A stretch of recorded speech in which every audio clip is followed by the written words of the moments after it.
When it comes to the kingdom of birds, perhaps no bird is more stranger than the penguin.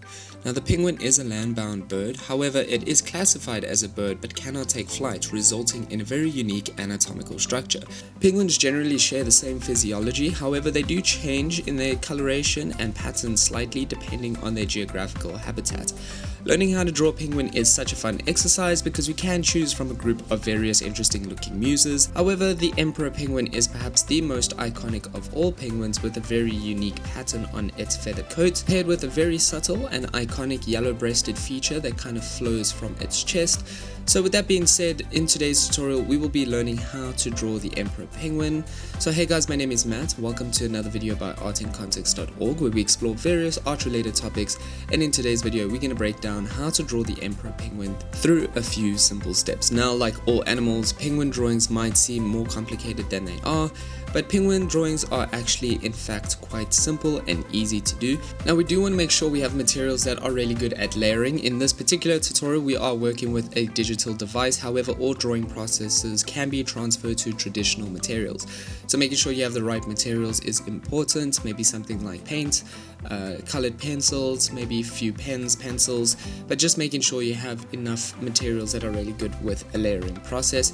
In this tutorial on how to draw a penguin, we will break up the process into a few simple steps, and we're going to start by shaping the penguin. Now, we want to start by shaping the penguin with its basic features, and this is where we start with the head of the penguin as a generally circular structure with a very thin bill that extends from the face in a horizontal fashion.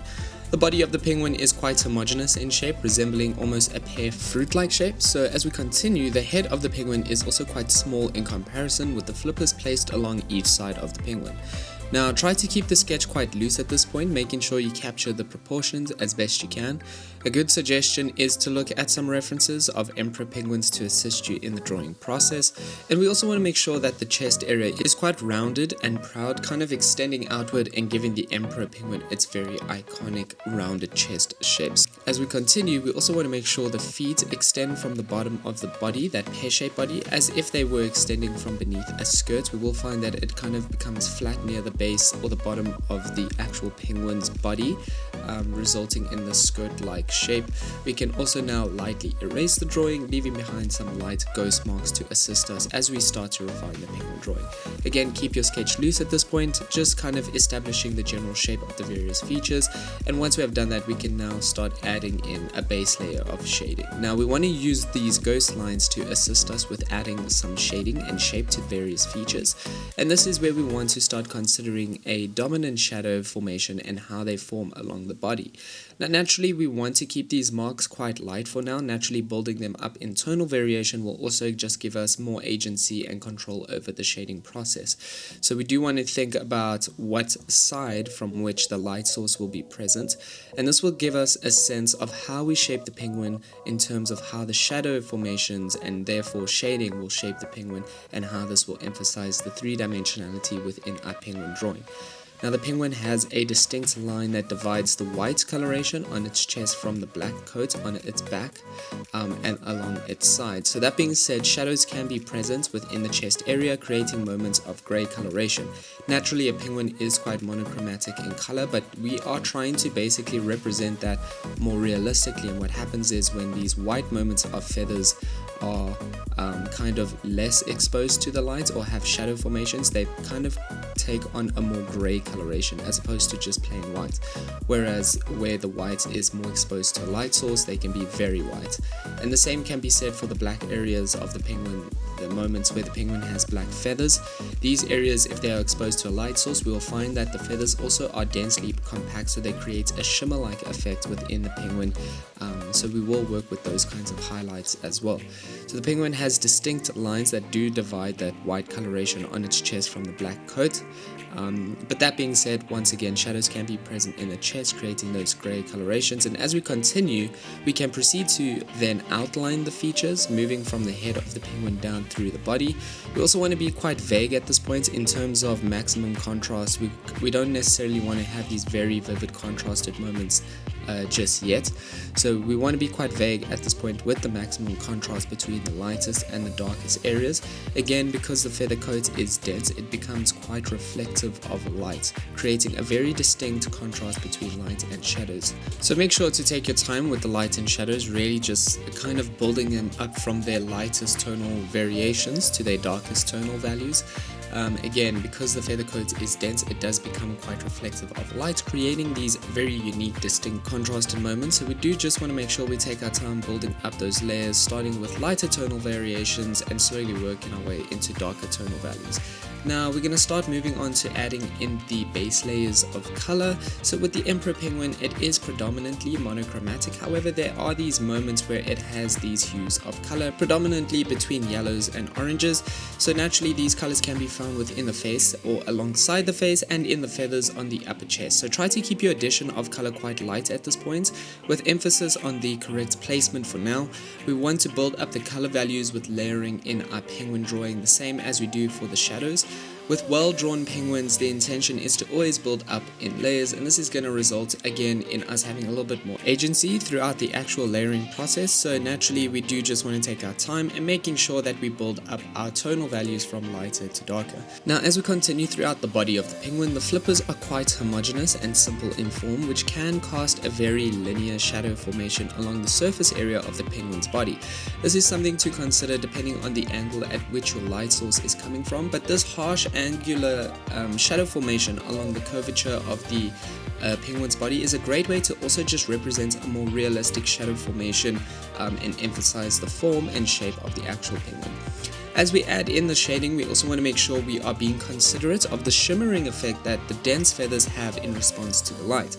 Now again, penguins have very dense feathers, which kind of creates a silky kind of quality to them, and naturally this becomes quite reflective of light, resulting in these strokes of light kind of beaming off the surface area of the penguin's body. Now this will create highlights even in the darker areas of the feather coat, so this is something we generally want to just make sure we take our time with, really consider the actual form of these various features and naturally the density of these feathers and how this will cause light to reflect off the surface area of the body. Now as we continue, we're going to move into refining the features, and we can now start to work a little bit more strategically with eye color placement, shading and line work to basically bring more shape and texture to the penguin drawing. So we could start to build up layers of color to make darker and colored features more vivid. We also want to start bringing more shape to different features by outlining them and making them distinct. This is also where we can work strategically with highlights and line work to create seamless transitions between the dark and the lighter areas.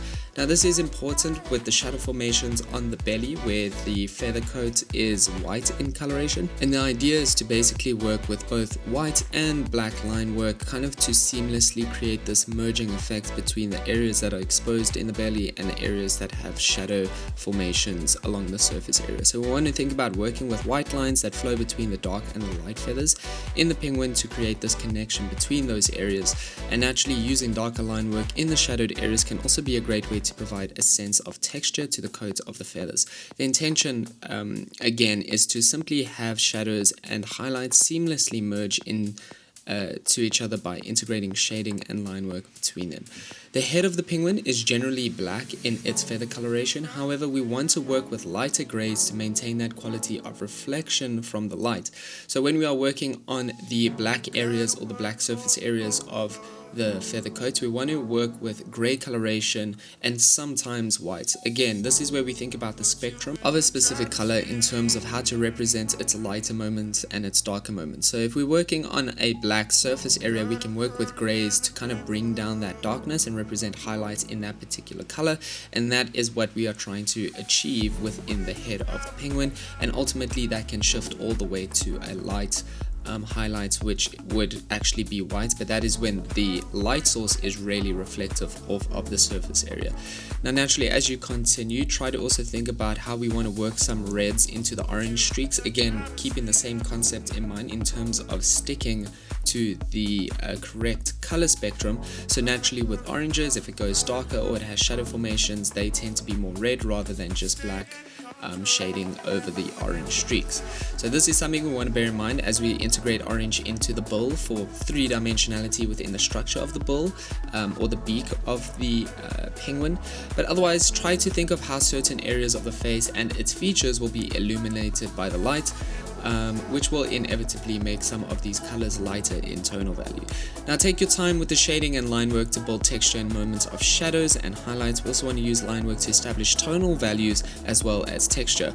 We also want to make sure that the darker shadows will always be in the areas least exposed to a light source. Once again, that is quite obvious, so be considerate of that naturally as you integrate your shading, and just being conscious of the direction from which the light source is coming from. Now this could be near the bottom of the penguin or beneath the feathers. Naturally, that is up to you, and that is your subjective choice in terms of where you establish that point of light. But as we continue, we're going to move on to adding the last details. Now once we have established most of the tonal variations in shadow and colors, we can now work on the feet. Now the feet are quite large for penguin and are quite dark in color, being mostly gray and black. The feet have these 3 digits with talons that are quite smooth and leather-like in texture.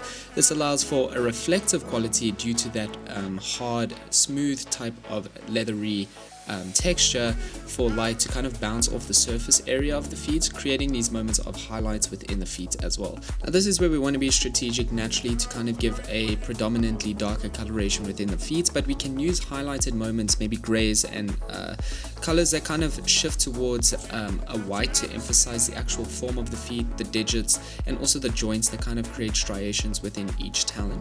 We can also take this time to go over the penguin one last time to make sure we have attended to all aspects of our penguin drawing, trying to make sure mostly the distinctions between the colors of the feathers is clear and distinct in the drawing, obviously between the black and the white areas within our penguin drawing.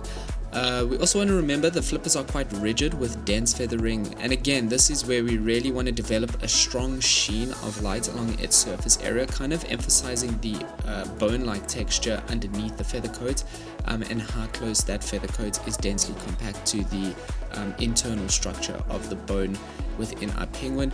This is an important reoccurring concept within all features of the penguin drawing, where we really understand the density of the feather coat and naturally how this creates these really stark or maximal contrast between the highlights and the shadows.